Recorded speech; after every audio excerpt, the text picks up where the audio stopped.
Now you see all these things still here. It's not Happy New Year anymore. Happy New Year is finished.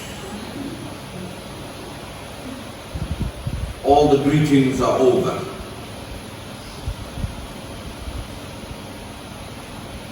Reality strikes home now. In the last week, there have been lots of Happy New Years. My question to you this morning is, what do you do should 2020 get stormy? What do you do when 2020 is not so happy after all? What do you do when your boat is really shaken up in 2020? What do you do? And we all know it's inevitable, because stormy days will always be there. The winds will make its rounds. And so what do you do should 2020 get stormy? How are you going to face stormy days? And I remember being in some storms, real storms, some years back on my way from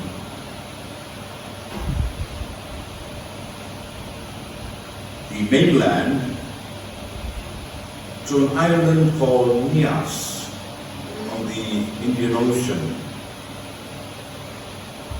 Nias is part of Indonesia. And we traveled an entire day on road, by road, to get to the place where we'd get the boat. An entire day.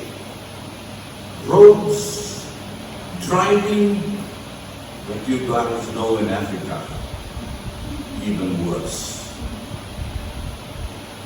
And so we finally get there that evening, and I was looking forward to getting on board this boat and having a nice, restful evening.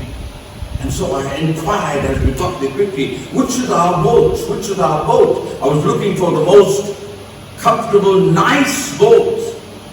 And they showed me the most terrible one. I didn't think that this can really go on the high oceans. I didn't think that this boat can be on the sea. It was made of wood, the entire boat, very dingy, dark grey, faded wood, and didn't look seaworthy to me. But when they told me that, I had to just pray that the Lord will stir up my faith, because I had to be on board that boat and waited for the time. We all went in, and then they said to me, you unfortunately only you got a place to sleep tonight. The rest of us will have to be on top, you know. It's okay. And so they took me down to the place where all the people sleep. It reminded me of a graveyard with all the lines drawn on the ground, and the place you got is to just sleep on the ground like that, with hundreds of people alongside you, and the place is saturated with tobacco, cigarettes, whatever you can think of, dense like a fog. I looked at this and smelled that and said, I wouldn't survive here. I got to the top and stood there the entire night. There's no place to sit. So we stood. I asked them, do we have life jackets? They asked, what is that? We never heard of life jackets. And no chairs, no stools, nothing to sit on. There's no place to even sit. So I hung on to a pole for the entire night and asked them how long this boat will take to get to our destination. They said anything between 15 hours and about 30, 40 hours. Just depends on the winds. Just depends on the winds. Well, I managed by midnight, holding on, and at midnight, sadly, things change at midnight. Everything gets worse at midnight. It's like the devils are released at midnight. Did you experience that? Always at midnight, the truth pains more than ever before. Every kind of disappointment and hurt hits you at midnight. And so here was I, holding on to this pole for dear life at midnight. And everything that was inside of me was fighting to come out of me at midnight. The boat was getting shaken up. I thought it was going to break apart, so I was just trying to work out in my mind, what will I do if that happens? How do I save my life and float and stay alive until somebody picks me up? So I know what it's like to be in a storm, and I've been in a couple of storms like that on various occasions on high oceans. And I tried to calm my fears by thinking, God never brought me here to drown me. But I was so seasick. The very next morning, I was scheduled to do some teachings with ministers all day. And so after emptying your inside physically, I had to believe God for strength to come out. Storms aren't fun. Storms aren't fun, either at sea or in real life. Yet we learn lessons. I think all of us can attest to this. We learn bigger, greater lessons in storms that we would otherwise learn if things were all comfort and nice. The Christian faith, I believe, is not just to get us to heaven. So we are not just preparing to get to heaven when we die. I believe it teaches us how to live here and now, especially in our storms, because we'll all face storms.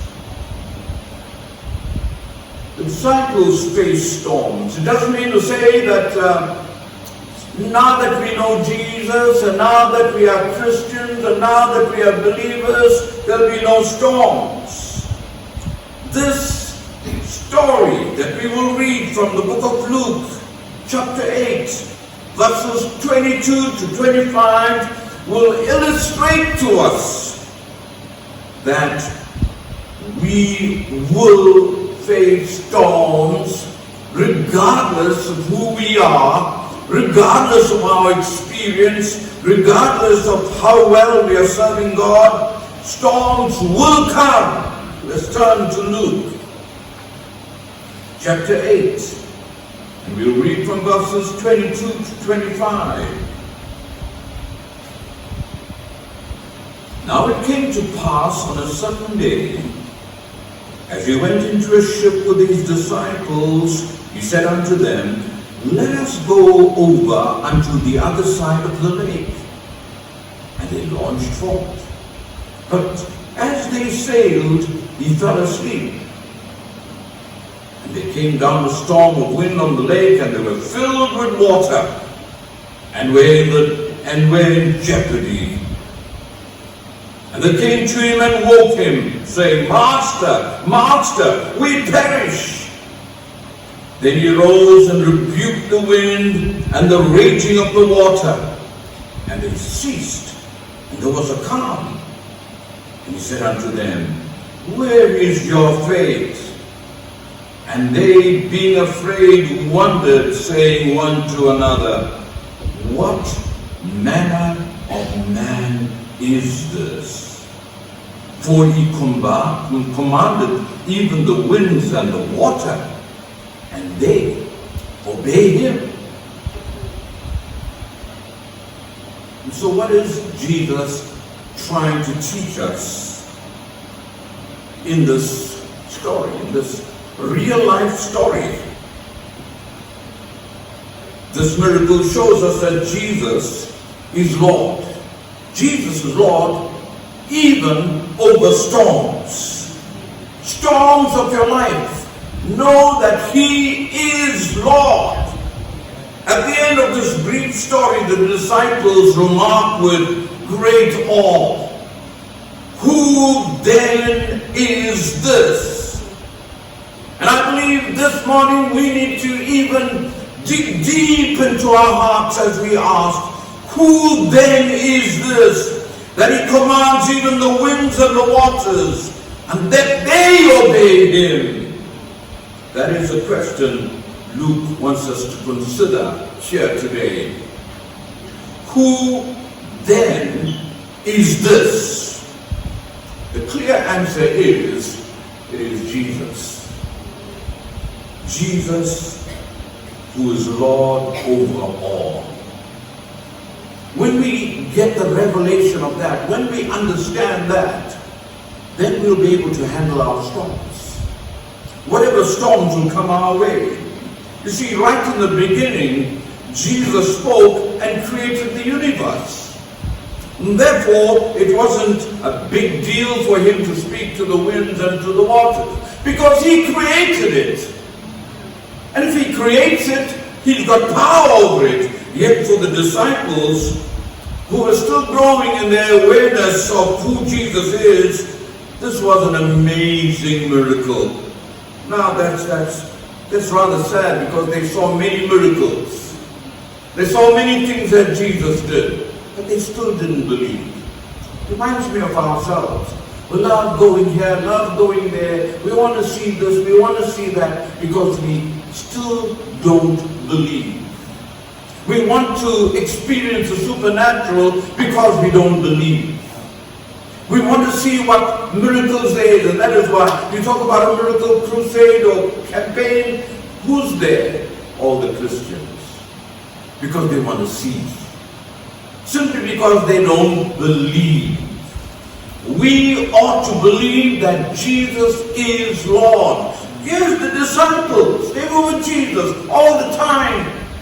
And yet, when He accomplished this great miracle of stilling the storm, they are in awe. And they ask such a question. What manner of man is this? Who is this man? Why does he have such awesome power? Dear brothers and sisters, it must not be amazing to us. For us it must be, this is our God. This is the God that we serve. But we often do not really know Him, just like the disciples. And so the Lord often has to teach us. So what did He do for the disciples? What is it that He had to teach them? Well, the Lord, in real fact, led them into the storm.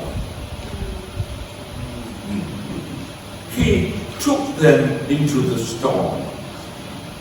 This is what happened here. In verse 22 you read, Jesus said, "Let us go over to the other side of the lake." So Jesus was setting them up to go and to head into a storm. It might be that Jesus will set you up for some storm this year. He'll ask you to go someplace because He's going to set up a storm. The winds are going to churn. The winds and the rain and the waters are going to bring such pain and disbelief to you. Did Jesus know what He was doing here when He said to them, "Let's go over to the other side"? Yes, I know. He knew all things. And so when He told them to go to the other side, He knew what He was doing, and He knew about the storms. You see, although these disciples were veterans, They knew about fishing. They knew about storms. They experienced this so many times. But they didn't anticipate this kind of storm. They've been through storms. You see, the Sea of Galilee is about 21 kilometers in length. That means, to just put it into proper perspective to you, it would take you to Phoenix from here, lengthwise. Widthwise, take you to Vernon.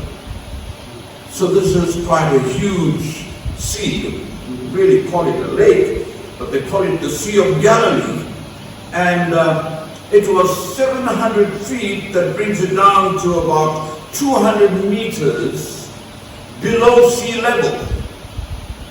So that means it was like a little bowl.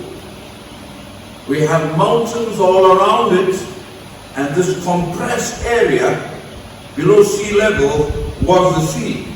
And so when the wind blew and those waters were churned, it created sudden violent storms.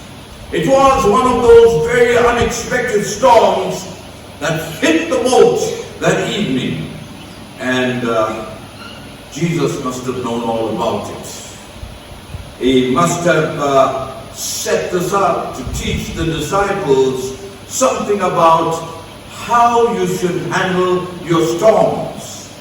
But sadly, these disciples were quite experienced fishermen, been on the sea many times, were fearful. Something was wrong. I saw that recently on one of my flights. You would think that these people working on the planes, they should be very well clued up and very settled with turbulence and accustomed to it, that they wouldn't get shaken up. You look to them thinking, if they are not afraid, then you shouldn't be afraid. Isn't that so? Because they're in the air all the time, surely they shouldn't be afraid. But if they show you even a little bit of fear, you think, these people are on the plane all the time, and if they are afraid, you've got no hope. There I saw one of the girls almost topple over when there was turbulence. Immediately, it told me, be careful. If she can fall down, then you can fall down too. Hold on to your seat tight. What is Jesus teaching us through this? The disciples, if they couldn't hold on in the storm, there was no hope for the others. They had to learn how to hold on in the storms of life. Because these were seasoned fishermen. They shouldn't fear anything at all. But the Bible clearly affirms that God is both sovereign and He is loving. And so God will not put us through anything beyond what we can and should. You will not derive any comfort from any trial by denying God's sovereignty, God's loving sovereignty over your life. Know that He will not take you into a storm to kill you. He will not take you into a storm to destroy you. God may use Satan to bring trials as He did in Job's life, as He did in Paul's experience. But God clearly shows us that He is Lord. And He says, there is no other. He is Lord. And we need to understand that.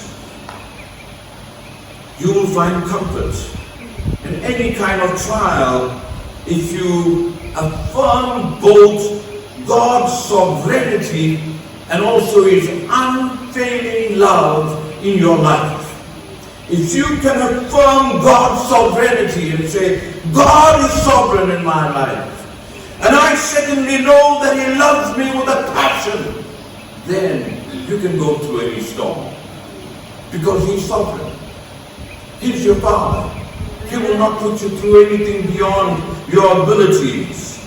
There are several things that we can learn from the storm that the disciples experienced. Firstly, I noticed that this storm came up suddenly, without any notice at all. Such storms not only tests and develops our character, it also reveals who we really are. If you really want to study people and know what kind of people they are, check them up in a storm. You will see the real people in a storm. Check people up when you upset them a little bit. When you shake their boat up a little bit, you get the real person coming out. Have you discovered that? Yes. Shake their boat a little bit.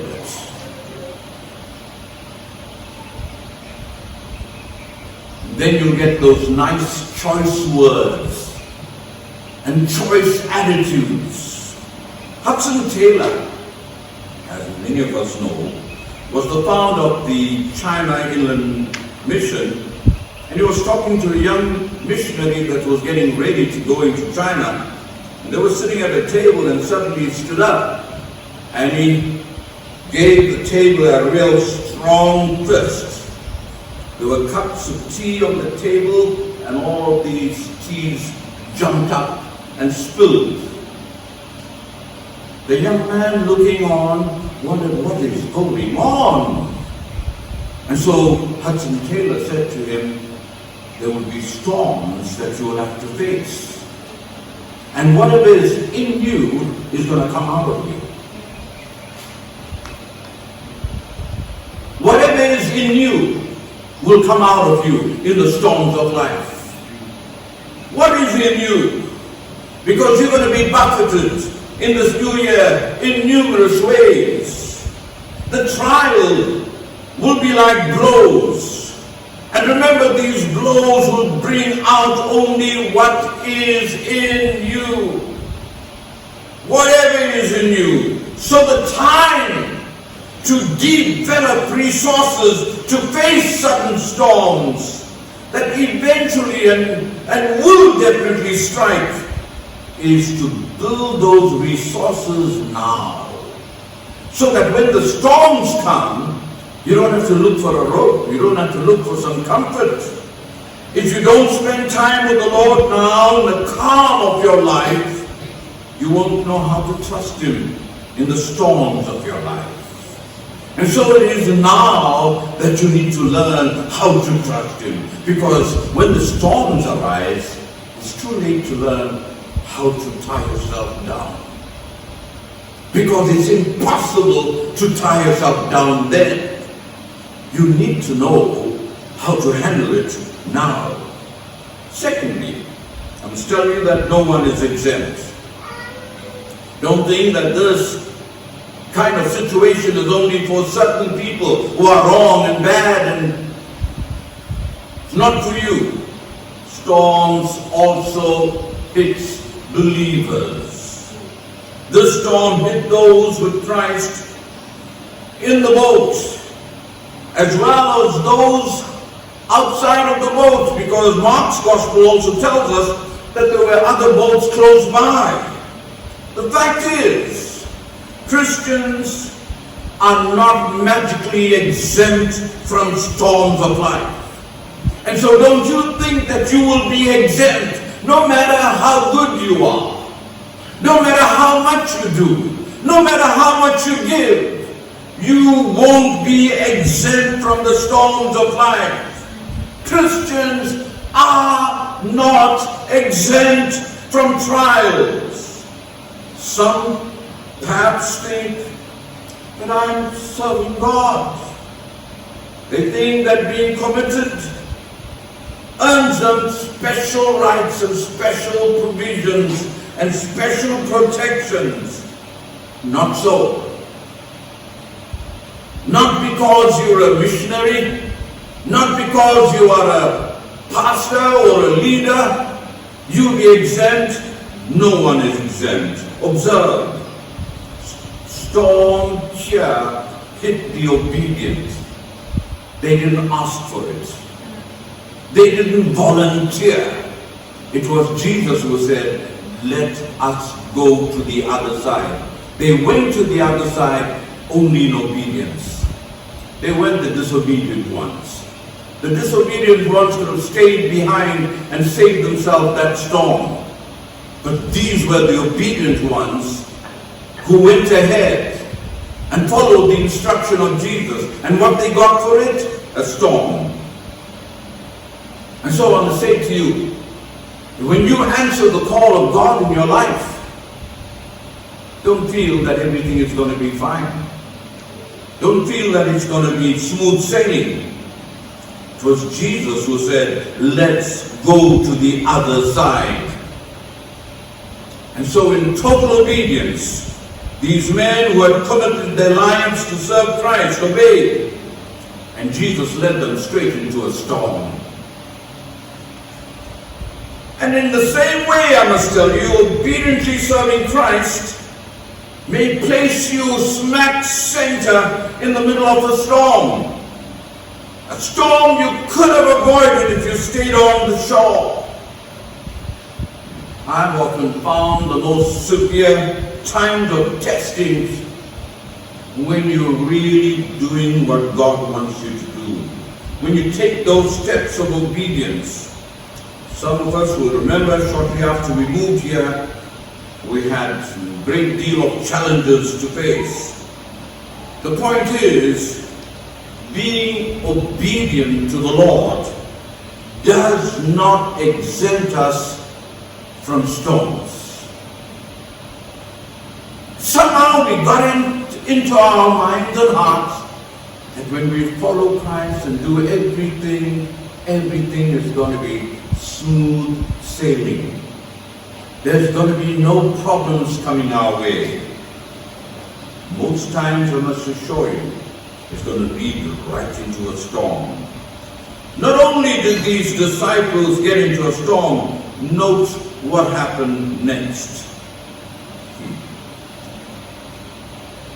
The Lord checked out. I mean, it's one thing leading them into a storm, and it's another thing checking out of it and leaving them all alone.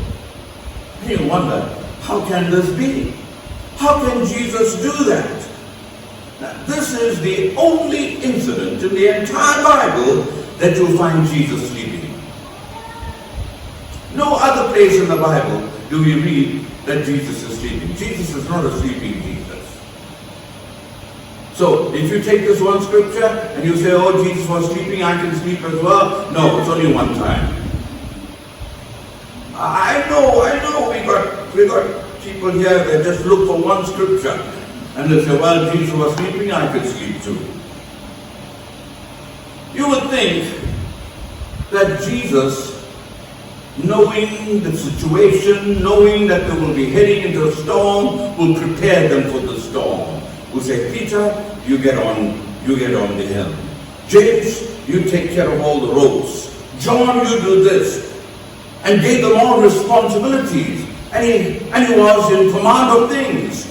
That would have made the storm easy. But where's Jesus in the storm? He's right at the bottom of the boat. And he's fast asleep. Oh Lord, help me. Many times I feel like that. When I need Jesus right there, he's not there. It's like he's fast asleep.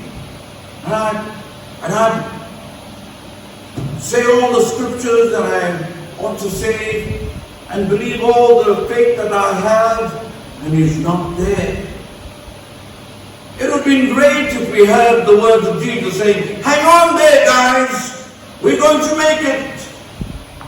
The storm would have been so much more easier if we heard one comforting word from Jesus. But here we don't hear anything at all. We don't see the calm leadership and assurance of Jesus. Because Jesus is not there, he's asleep in the bottom of the boat. Have you ever felt like that? In the midst of your trials, in the midst of your storms, You get in, and it seems like the Lord checked out. He left you alone. You're screaming like crazy, but nobody can hear you because the storms and the winds are blowing so fiercely. In reality, never forget that the Lord is always with you. He promised never to fail us. He promised never to leave us. So, in your storm, even though you might feel deserted by the Lord, know that He is there. He waits until we are to wit's end so that we can cry out to Him, so that we can call out to Him. Jesus was there all the time.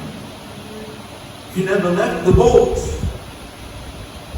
I love the story of Shadrach, Meshach, and Abednego. Remember, they obeyed the Lord and found themselves in a different kind of storm in the middle of a furnace. So your storm can also be a furnace, a fiery furnace. Nebuchadnezzar looked out and he wanted to check this whole thing out, what's going on. And he saw 4 people walking about, and he called one of his officials and he said, "Did I not tell you to take only these 3? "Yes, sir." But he said, "I see 4. And the 4th one was the appearance of the Son of God. So what does that tell us? That in our storm, Jesus will be there. He doesn't send you ahead. He will not send you to some place. He will not ask you to do something and desert you. Never ever feel that He will command you to do something beyond you and not be present Himself. Whenever you are in a storm, even though you may think at first that the Lord is not there, He's deserted you, He is there. Know that His promise makes it so clear. He will never leave us, never forsake us. So He's not going to ask you to go into a storm and then retreat. Jesus is Lord, even over the storms of life. We need to understand that as we venture deeper into this new year, that Jesus is Lord over all our storms, and we must trust Jesus in every storm that we will face. This lesson comes through with Jesus' question, and maybe this question for us as well this morning in verse 25. Where is your faith? Where is your faith? When you're crying out, when you're complaining, when you're finding fault, when you are upset, where is your faith? If there's ever a time that it seems like we should hold on and not panic, it is now. This is not the time to cry. This is not the time to retreat. But in the storm, Jesus rebukes His disciples. He firstly rebukes the wind and the sea. Secondly, He rebukes the disciples. Do you need rebuking today because you don't trust Him enough? Do you need rebuking today because you don't have faith and you moan and groan and complain and complain and complain? You're complaining bad. That's the only thing that comes out of you, complaining all the time. Where is your faith? Storms often exposes the level of our faith. Often storms will show how much of faith you have. You see, it's easy to fake it in the calm. Oh, Jesus is so good and so faithful. And we have some great testimonies. We can write home and tell them everything. We can impress people when we are in the calm. But we don't seem to cope all that well in storms. We don't seem to cope all that well when our boats is shaken up. These men were experts. They were on this sea many times. This is where they got their livelihood from. This is where they worked. This is where they lived. They knew it better than anybody else. But when the storm, the real storm came, they couldn't handle it. They could not handle the storm. This storm brought them to the end of themselves and showed them the level of their faith. How often a crisis in life shows us a side of ourselves that we ourselves are blind to. We're blind to a side, and we put on a front. The Lord uses storms like this to reveal new areas where we really need to know how to trust Him. It's easy to trust Him when everything is going fine. Easy to trust Him when there's enough money in the bank. Easy to trust Him when there's plenty of food in the fridge. But I'd like to see your face when there's no food in the fridge and there's no money in the bank. I'd like to hear what comes out of your mouth then. Because I clearly can see your fridge, can see your bank account when you open your mouth. Good place to say amen. You just missed it. Because we expose ourselves. We expose the level of our faith. We all must come to know our weaknesses so that we can rely on the Lord's strength. Storms often show us things that we don't see in calmer times. We cannot know our strength until we go through the storms. We don't know our strength until we experience the storms. What I've also learned is that storms reveals our distorted view of problems. You see, only when we are in a kind of a fix do we know what problems are. The disciples here fearfully cried out, "Master, Master, we are perishing." Now, if you really examine those words, they're not true. Jesus was not perishing. Were they including Jesus in that we? Not really. It should really be we, except you, Jesus, we are perishing. Because that's what happens when we're in a storm. We are selfish. We can only think of ourselves, think of our own needs. Do we think of others who really don't have, not just one time, not just 2 times, but their whole lives they don't have? And we have a little discomfort, the whole world is shaken. The money didn't come on time once. Oh, we go out of our minds. But for a lot of people, money never comes. For a lot of people, food never comes. But one little delay, by maybe 24 hours, our world is rocked. Everybody knows about it. Money didn't come. We don't have food. Yet you had food every day.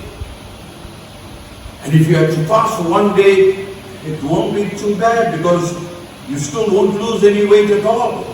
You got enough already.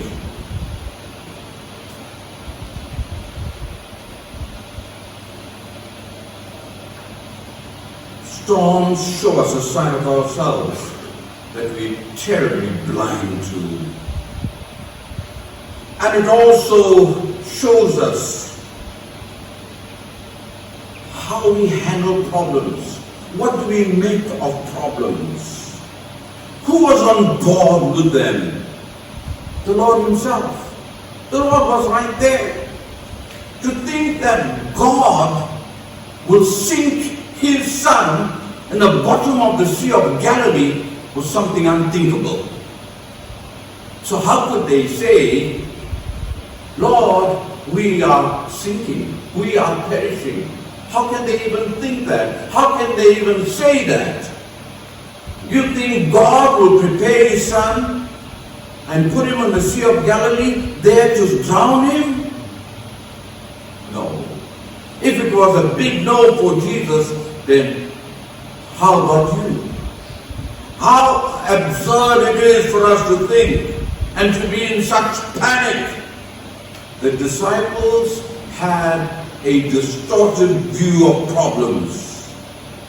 Not all fear is wrong, but Jesus rebuked the disciples because their fear was unfounded and their fear was excessive. Some fear is useful because it leads us to take precautionary steps to avoid trouble, but don't make fear such a big thing. Fear is wrong when it causes us to panic and not to trust God. Fear is wrong when we lose our faith. Fear is wrong when we put fear as the number one in our lives, and when we cannot see God's control over our lives. Master, they cried, Master, we are perishing. So we realize that this we did not really include Jesus. I'm sure uppermost in their hearts and minds, they weren't really saying anything about Jesus. It was really, fellas, if we don't get out of the storm, we're going to die. It was absolutely not the other way around. Guys, if we don't get out of the storm, the Messiah is going to die. First and foremost, they were fearing for their own lives. Storms have a way of exposing our self-focus. We can put on a front of caring for others until we realize it's going to cost us. Suddenly, it becomes every man for himself and God for all. Self-pity is another sign that we have when we have a confrontation with a storm. Self-pity. Look at me. Look at my troubles. Look at what I'm going through. We need to stop and get a picture, a big picture of what God is doing. Storms reveal our distorted view, not only of our problems, but of Jesus himself. So storms reveal a distorted view of our Lord and Savior. So they asked these disciples in verse 25, who then is this? Can you imagine walking with him, talking with him, seeing everything he did, and still asking, who then is this? They still don't know who Jesus is. And I think this morning, it's pertinent for us to know who Jesus is. Who is he in our needs, in our problems? And does he take on another face when everything is good? So in the storm, we don't know him. We only know him in the calm.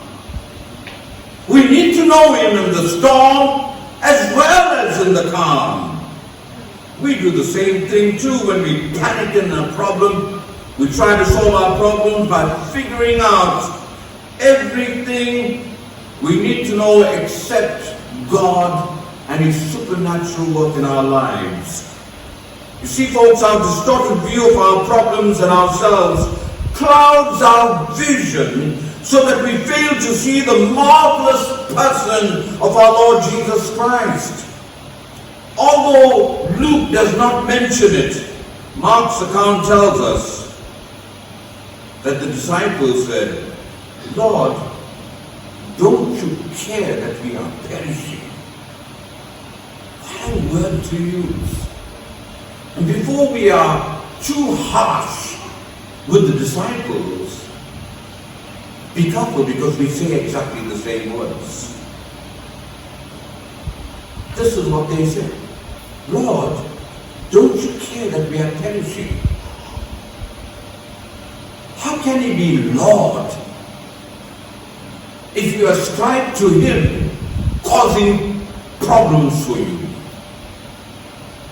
How can you call him Lord and still think that he will do harm to you? Lord, don't you care? He's a caring Jesus. But now these disciples are so selfish that they would use such words. And so we see in time of trials, it's so easy to doubt God's loving care for us. But why? Why should we? We should never forget two very important things in our trials: God's sovereignty and God's love. Never forget those two things. When you go into a storm and when things go against you, remember God's sovereignty. God will not permit you to go in such a storm, to experience what you're experiencing, if he doesn't know what's best for you. He knows what's best for you. So if he thinks a storm is good for you, then accept his sovereignty. And also, secondly, know that he loves you. He cares for you better than any doctor can. When you go to a doctor and the doctor says to you, I'm sorry, but we've got to amputate your foot, you don't get up and punch the doctor. You say, thank you, doctor. Why? Doctor explains to you, if I don't do that, your whole body's going to be infected. You're going to die. And so you see in the doctor two things. His sovereignty. He knows. You can't teach him about medicine. So you trust him with the knowledge. And you permit him to amputate some part of your body. Wow. There is some faith in a man.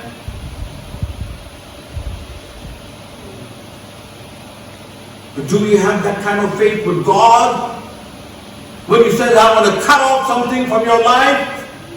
No. No. We go up in the defensive. No. But we're okay with the doctor. He can cut off whatever he wants. And we believe him. We trust him. He says, take this medicine, doesn't matter how bitter they are. You don't say these are bitter pills. You swallow them because you trust the doctor. You know that he's knowledgeable. You know that he cares for you, although he does it for the money. You trust him. Where is your trust in the Lord? Never forget two things. God is sovereign. He knows what's best for you. He knows why he should keep you that way. He's sovereign. Don't keep crying. Don't keep complaining. Look at me. Look at me. Look at me. Yes, I can see you. God is sovereign. He knows what's best for you. So stop complaining. Secondly, with the sovereignty comes his love. He loves you. He loves you. He loves us. So that's what Peter tells us in 1 Peter chapter 5, 6 and 7. God's sovereignty and in his love. Don't forget that. Storms should drive us to trust in the Lord of the storm. So when we get into a storm, it shouldn't take us away from the Lord, but take us into the Lord. Because in him we know we have shelter. He is my refuge and my strength, a very present help in trouble. And so in the storms of my life, I look to him because he is the rock that I can hide underneath. The disciples may have protested. We've been trusting in the Lord. We called out to Him for help. But they were not really calling to Jesus in faith. They had no faith at all. When they said, Master, Master, we are perishing. Yeah, they shouted out without faith. Similar to us, and we say, we prayed, and nothing happened. Yeah, nothing happened because there was no faith. We cried out like those disciples, just afraid for their own lives, without faith. The better we know the Lord, the better we can trust Him. Who then is this man? Is the crucial question. Who then is this man? Nothing is too difficult for the living God. Not a breath of wind or drop of water can defy His sovereign will for your life. Nothing. We need to always keep in mind that the chief end of man is not to use God for our own happiness. Don't try to use God, but our chief aim is to glorify God no matter what happens in our lives. You might have heard of Corrie ten Boom. She's the author of the book, The Hiding Place, and survivor of the German concentration camps. People would run up to her and say, Corrie, what great faith you have. And she would smile and look at them and respond, no, it's not my faith, it's what a great God I have. And so we all need to know Him. Even if we've gone through some concentration camp experience, we need to know Him. That's the point of suffering in our lives. Sadly, we fail to obey and trust. I had an email from one of the students only in the last week, and he gave me a very glowing report, but he added, I will never forget that hymn, Trust and Obey. Just one hymn has left such a mark on him. Trust and obey. For there's no other way to be happy in Jesus. All we have to do is trust and obey. And so when we can trust and obey, everything will be fine. And so this morning I don't want to paint an overly rosy picture for you. We need to face squarely and properly what we really have to face. Sometimes Jesus will not be in the boat. That's reality. For these disciples, Jesus was in the boat, and they cried out to Him. What happens when Jesus is not in the boat? What happens when you have to face your storm and the Lord is not there? John the Baptist is in prison. John the Baptist isn't delivered from prison. He lost his head. Yet Jesus said, there was no prophet as great as John the Baptist. Jesus was right there in the same city. Jesus was not there for John the Baptist. We read that Peter was miraculously delivered from prison, but James was put to death. So, what does it mean to trust in the Lord? What does it mean to trust the Lord when your boat sinks and the miracle doesn't come through? What happens then? What happens in that situation? What happens when I pray and pray and pray and I fast and still the Lord doesn't show up? And my boat is full of water and I'm about to sink. What happens then? We just go on trusting. We go on trusting. We go on singing the praises of Jesus. Even as our boat is going down, I will never forget a preacher on board the Titanic on that fateful night. He put on the life jacket and he was waiting for the others to get on board those life little boats. And finally let them all go because he wanted them to get preference. At the end, the boat turned over and he was in the icy waters with hundreds of others. And what he did was swim over to different people and tell them, you know Jesus? You know Jesus?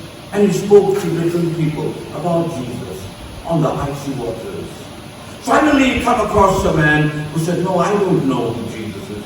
He took his life jacket out. He said, you need this, not me. And he gave it to him and he went under. What happens when you are in the storm and Jesus doesn't show up? You go under praising him. You keep praising him as you go under. Church history records that John Huss was burned at the stake just for his faith, but he went out singing, not complaining, not finding fault that he was going through this because all he did was serve God, but he went out singing as they tied him up at the stake. Two men, Nicholas Ridley and Hugh Latimer, were also burned at the stake. And this is what happened as the fires leaped to engulf their entire bodies. Latimer cried out, be of good comfort, Master Ridley. Play the man that we have to be. We shall this day light a fire in England by God's grace that shall never be put off. As they were being burned to the stake, they had this hope that not only they were being burned, but there's a fire, a real fire being kindled in the nation that will know Jesus. Hudson Taylor lost his beloved wife Maria as they sought to take the gospel to China.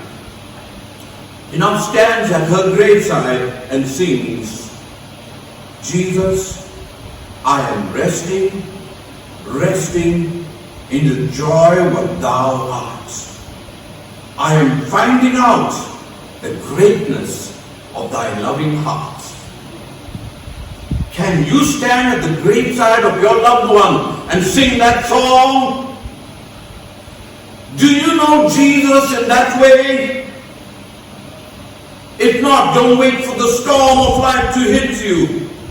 Seek him now.